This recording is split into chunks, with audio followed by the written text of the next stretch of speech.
Hello, and welcome to our channel. We're going to tell you a story. My name is Emma. I was 19 years old when everything changed. I was just an ordinary college student in my second year of literature studies.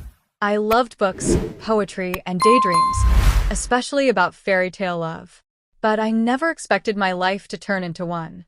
One crisp September morning, I walked into the classroom for a new subject called creative writing. I didn't think much of it until he entered. He wasn't just another teacher. He was young, very young. His name was Mr. Ryan Carter, and he was only 23 years old.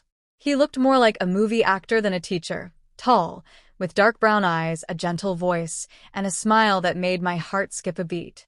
Everyone in class was surprised. We had never seen a teacher so close to our age. He introduced himself with a little nervous laugh. "You can just call me Mr. Carter," he said. "I'm not that old yet." I giggled with the others, but deep inside, I felt something more. Something strange. Something I didn't understand yet. Over the weeks, Mr. Carter's class became my favorite. He was passionate about writing, and his way of teaching felt more like storytelling. He'd read lines from poems, talk about emotions, love, heartbreak, and dreams. I hum on every word. I began staying after class, pretending to ask questions about assignments. At first, he answered with his usual calm, professional tone. But I noticed how his eyes lingered a second longer, how his smile softened when I spoke.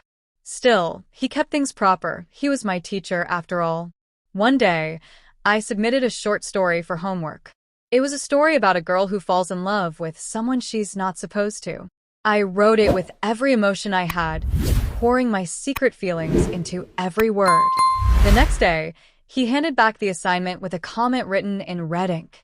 I couldn't sleep that night.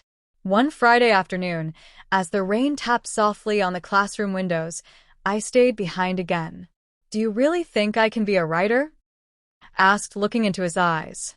He paused, then said softly, "Emma, you already are. You feel things deeply. That's what a real writer does." I smiled. My heart pounded.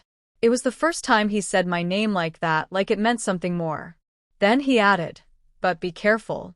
Sometimes, when we write too close to the truth, it can hurt." I nodded slowly, knowing exactly what he meant. He knew. I wasn't just writing stories anymore. I was writing us, or what I wished we could be. Things didn't get easier after that. I try to hide my feelings, but love is not something you can keep in a box. Every time he stood near me, every time our hands accidentally touched, it felt like electricity. But there were rules. He was my teacher, and I was his student. Rumors started to float around. Some classmates noticed how often I stayed after class. A few joked about it.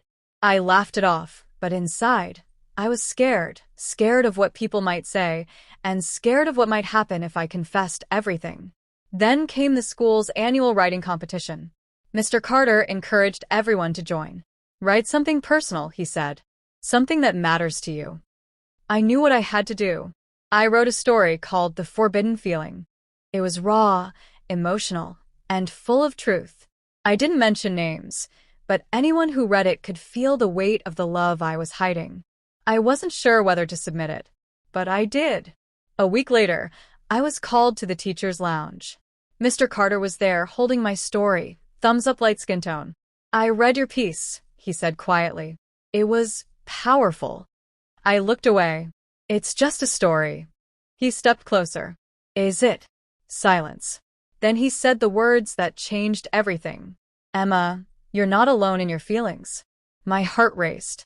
My eyes met his. In that moment, I knew. He felt it too. "But we can't," he added, his voice barely above a whisper. "Not now. Not like this." I nodded. I understood. But it still hurt.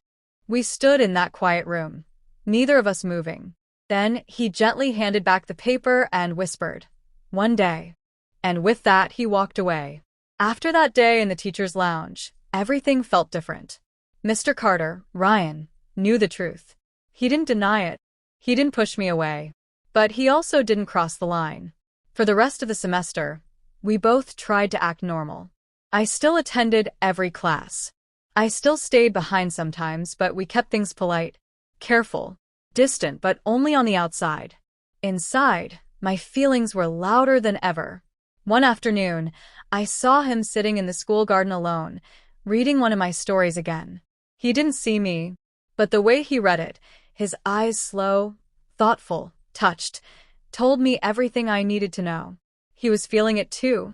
The semester passed. I won the writing competition. Mr. Carter congratulated me with a smile and nothing more. At the award ceremony, we stood on the same stage, but miles apart. Then, just like that, the year ended. The last day of class, I lingered by the door. Everyone had left. Ryan stood by the whiteboard, erasing the last bit of chalk like it was just any day. I wanted to say something, anything, but no words came. Then he turned around and said, "Emma," my heart jumped. "You're going to do amazing things. Just don't stop believing in your words." That was it. No confession. No goodbye. Just that. A few words holding back an ocean of emotion. I walked out, holding my breath, holding my heart together. Time passed. I graduated from college and started working for a small publishing house. I never saw Ryan again, but I carried him in every story I wrote. My first published short story was inspired by him. I didn't use his name, but the world he gave me, a feeling seen, heard, understood, was there in every line. Years went by. I traveled. I wrote. I healed.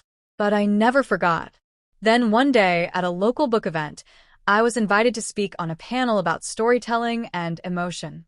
I almost said no, but something in me pushed to go. As I stood on stage answering questions from the audience, I saw someone walk in and sit near the back. My heart skipped. It was him. He looked older, more mature, but still the same. Those brown eyes, that calm presence. It was Ryan.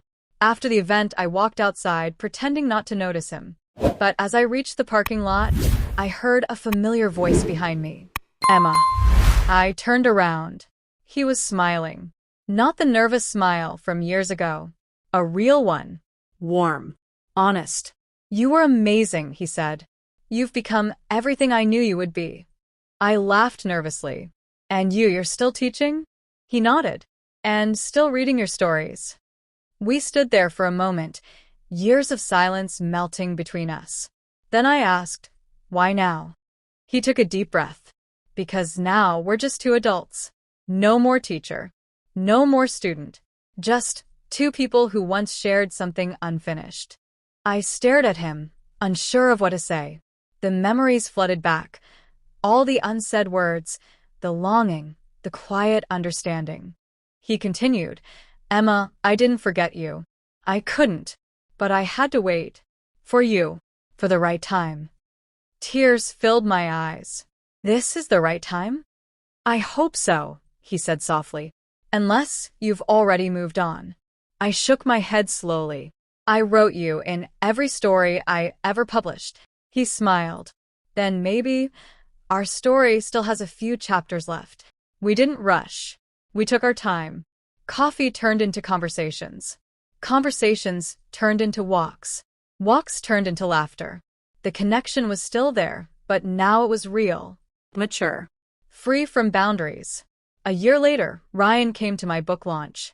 As I signed copies, he waited patiently at the end of the line.